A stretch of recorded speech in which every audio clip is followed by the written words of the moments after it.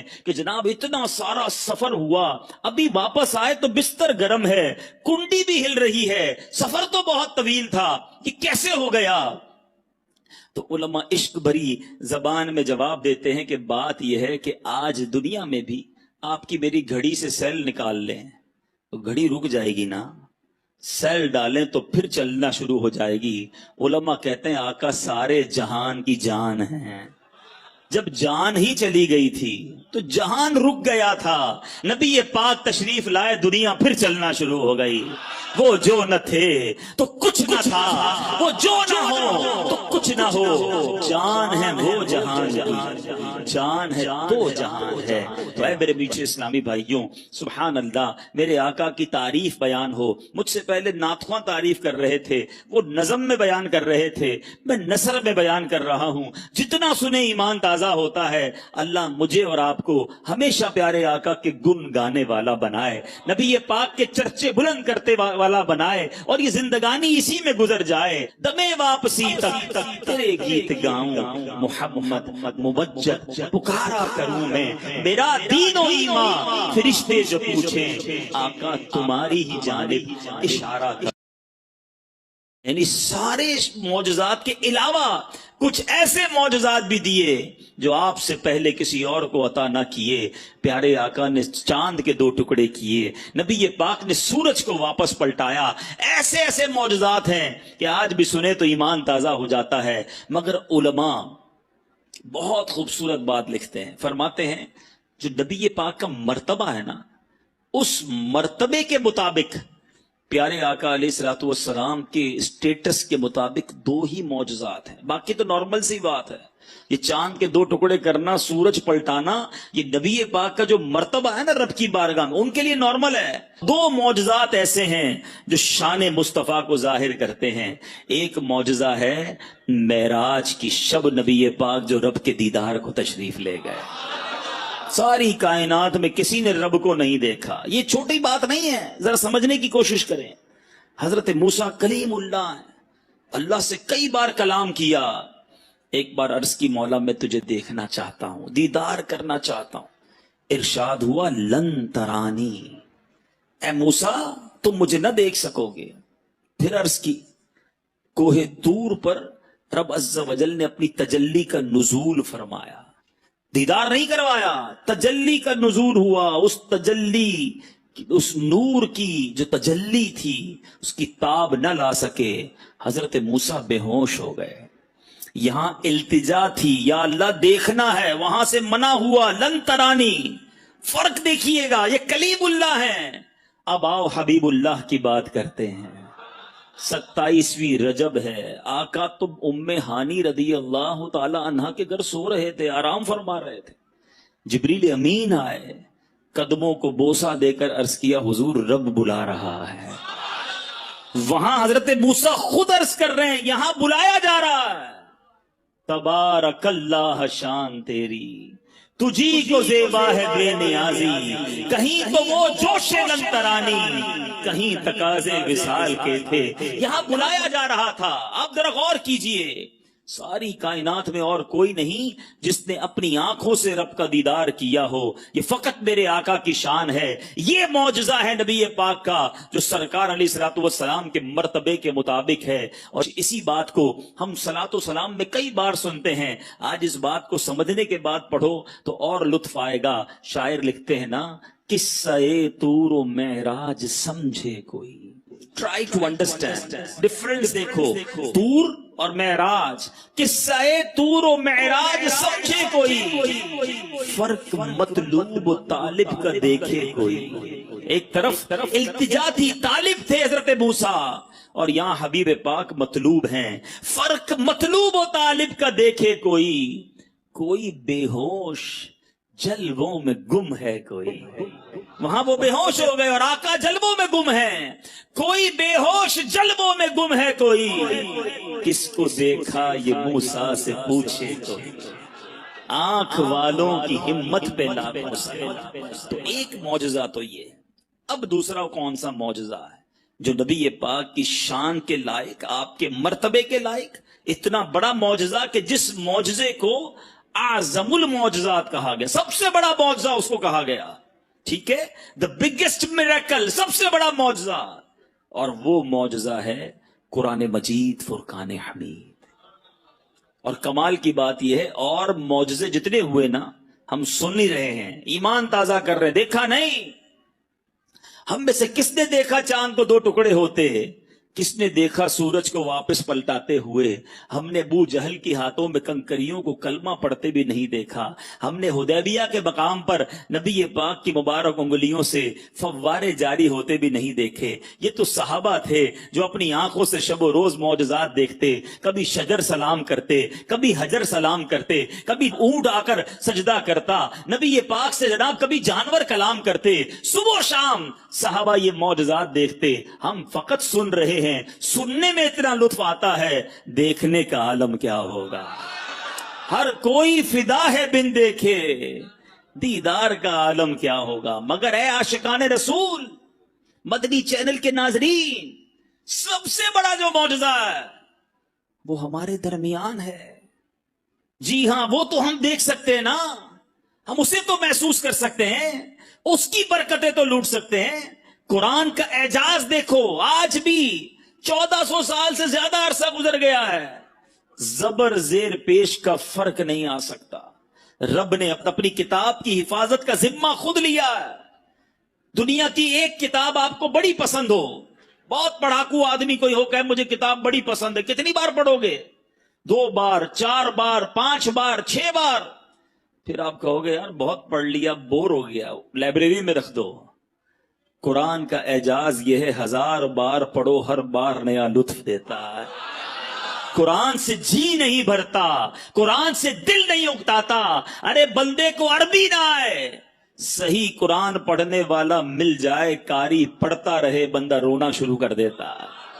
یہ وہ چاشنی ہے، یہ وہ نور ہے، یہ وہ رکت ہے جو قرآن اپنا اعجاز آج بھی دکھاتا ہے۔ یہ پیارے آقا کا معجزہ آج بھی میں اور آپ اپنی آنکھوں سے دیکھ سکتے ہیں۔ 5-6 سال کا بچہ ہوتا ہے، اپنے گھر کی زبان سیدھی بولنا نہیں آتی، مگر پورا قرآن اسے زبانی یاد ہو جاتا ہے۔ یہ قرآن کا کمال نہیں تو کیا ہے، ہمارے سامنے ہے۔ اور کتنے فضائل ہیں قرآن کے، کتنی حدیثیں ہیں قرآن کی جناب فضائل کے اندر، مگر آج ہمارے پاس قرآن پڑھنے کا ٹائم نہیں ہے۔ اے میلاد منانے والوں، نبی پاک سے محبت کرنے والوں، مجھے بتائیے کہ پیارے آقا کا یہ معجزہ، یہ رب کا کلام ہمارے درمیان ہے، مگر ہم میں سے کون قرآن پڑھتا ہے؟ اور قرآن اگر پڑھے نا اور اس کو سمجھے بھی، اللہ اکبر، ایسے ایسے واقعات ہیں، ایسی ایسی اس کی سبحان اللہ آیتیں ہیں، اگر انڈرسٹینڈ کرنا شروع کریں تو بندے کا ایمان تازہ ہو جاتا ہے کہ رب نے کیا کیا ہمارے لیے ارشادات فرمائے ہیں۔ مگر آج صبح اٹھ کے نیوز پیپر پڑھنے کا ٹائم ہے، رات سوتے ہوئے خبریں دیکھنے کا ٹائم ہے، موبائل فون کے سارے میسج پڑھیں گے، جتنے واٹس ایپ ہیں سارے چیک کریں گے، مگر پورے دن میں قرآن نہیں پڑھیں گے۔ بتائیے یہ کیسی نبی پاک سے محبت ہے؟ قرآن سے دور رہ کر زندگی اچھی نہیں۔ میں آپ کو انشاءاللہ حدیثیں سناؤں گا کہ جس نبی علیہ الصلوۃ والسلام کا میلاد منانے جمع ہوئے ہیں، ارے میلادی جو ہے وہ قاری بھی ہونا چاہیے، اس کو قرآن بھی صحیح پڑھنا آنا چاہیے، اور قرآن سے اس کی پکی دوستی بھی ہونی چاہیے کہ جس نبی کا میلاد بنایا میرے آقا پر قرآن نازل ہوا، ان کے سینہ اطہر کو اللہ نے ایسی طاقت دی، کیونکہ قرآن خود فرماتا ہے ہم قرآن کو کسی پہاڑ پر اتارتے خوف الہی سے وہ ریزہ ریزہ ہو جاتا۔ اللہ تبارک و تعالی نے قلب مصطفیٰ کو یہ طاقت عطا فرمائی کہ ان کے سینے پر قرآن نازل ہوا۔ جس نبی سے تمہیں محبت ہے انہوں نے یہ تحفہ ہمیں دیا ہے۔ اے اللہ میں حاضر ہوں، تیرا بندہ ہوں، تو نے پیدا کیا، تو نے رزق دیا، تو نے ہمیں صحت دی، تو نے سب کچھ دیا، ایمان کی دولت تو نے دی۔ اے اللہ میں تیرا بندہ بن کر رہوں گا، میں تیری اطاعت کروں گا، تجھے ناراض کرنے والے کاموں سے بچوں گا۔ مگر آج حال یہ ہے میرے پیارے اسلامی بھائی، اب میں جو جملہ کہنے جا رہا ہوں نا وہ بڑا سخت ہے۔ آج حال یہ ہے کہ آج اللہ کو لبیک لوگ نہیں کہہ رہے، ایسا لگتا ہے شیطان کو لبیک کہہ رہے ہیں۔ زبان سے نہیں کہتے، مگر سچ بتاؤ مانتے کس کی ہیں؟ صبح ہوئی، رب کا حکم تو فجر پڑھنا تھا نا، تمہاری فجر قضا ہوئی، تم نے اللہ کی بارگاہ میں لبیک کہی، شیطان کی بات کہی لبیک۔ ظہر ہوئی، تمہاری ظہر قضا ہوئی، تم نے کس کو لبیک کہا؟ رحمان کو یا شیطان کو؟ تمہاری مغرب قضا ہو جاتی ہے، عشاء قضا ہو جاتی ہے، جھوٹ بولتے ہو، حرام کماتے ہو، حرام دیکھتے ہو، سوچو جو گناہ کرنے والا یہ کس کو لبیک کہہ رہا ہے؟ افسوس یہ ہے کہ اگر پورے دن میں ہم اپنے اعمال لکھیں نا تو ایسا لگتا ہے دن میں کئی بار شیطان کو لبیک کہہ رہے ہیں، اللہ کو لبیک نہیں کہہ رہے۔ اللہ کو لبیک کہنے والا اس کی نماز کیسے جاتی ہے؟ وہ حرام کیسے کمائے گا؟ وہ جھوٹ کیسے بولے گا؟ وہ ظلم کیسے کرے گا؟ وہ ماں باپ کو کیسے ستائے گا؟ وہ شراب کیسے پیے گا؟ وہ جوا کیسے کھیلے گا؟ نہ کرو ایسا، اللہ کے ہو جاؤ، اللہ یہ ساری دنیا تمہاری کر دے گا۔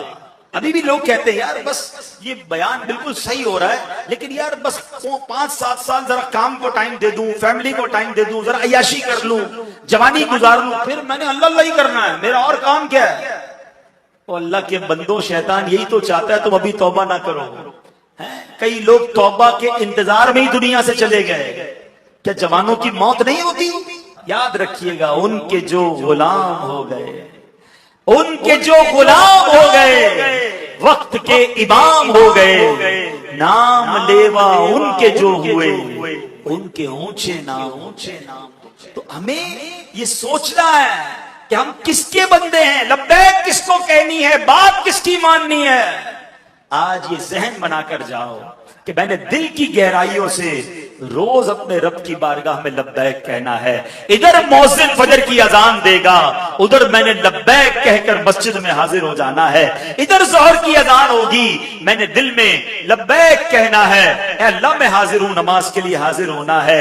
آپ کے سامنے حرام روزی آ رہی ہے، آپ نے حرام روزی کو ٹھکرانا ہے اور رب کی بارگاہ میں کہنا ہے لبیک اللہم لبیک، مولا میں حرام نہیں کماؤں گا۔